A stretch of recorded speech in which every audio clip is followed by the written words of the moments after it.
Okay, so I just sold this very nice Acoma pottery pot for 265. So selling something that's excuse me, in the hundreds of dollars and that's fragile. You want to be extra careful with shipping. So I just want to show how I'm going to ship this. This is one downside to more expensive goods than clothing. Clothing, you throw it in a poly mailer, stick on the take off the tab, stick it, and you're done. This I did think about a little bit more. At 5.5 inches, it does not fit a standard shoebox. I wouldn't use that one anyway because it's a shitty box, crappy box. This one's a little better, but I would reinforce it with an extra layer of cardboard around every side.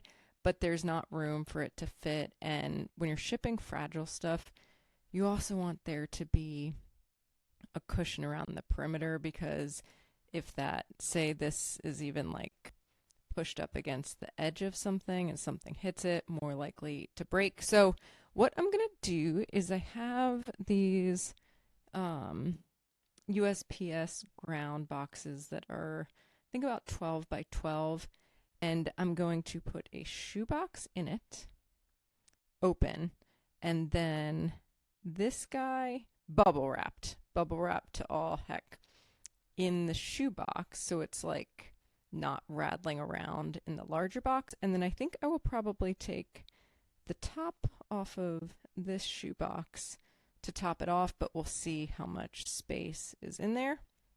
And then, you know, one of those moments when you're happy you save extra packing materials, the bubble wrap I buy on Amazon. But that's the plan. I'll check back in a minute and show how it goes.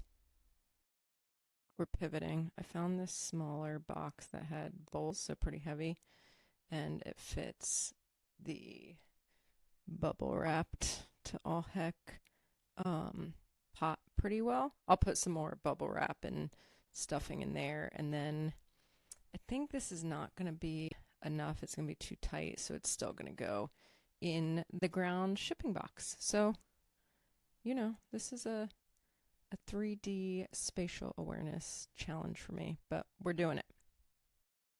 Okay, here's the update.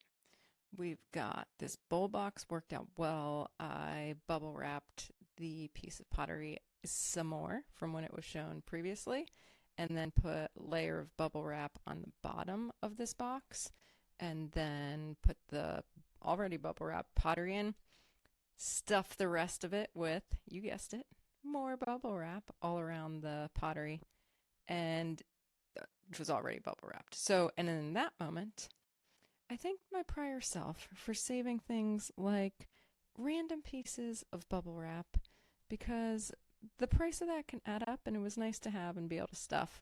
So then we have this box, which is the pottery in there, bubble wrapped to heck. And there's a layer of miscellaneous stuffing, stuff like that, the other kinds of paper stuffing you get in packages on the bottom, then the box. Then we're using some, again, thank you for myself for saving these things. This plastic all around, and then I'll put some more stuffing to make sure it's nice and tight as well as on top. We'll seal this sucker up and we will get it off, as my father and perhaps your father would say. That ain't going nowhere. And I paid the extra for insurance just in case for shipping so that it would refund me up to the full value.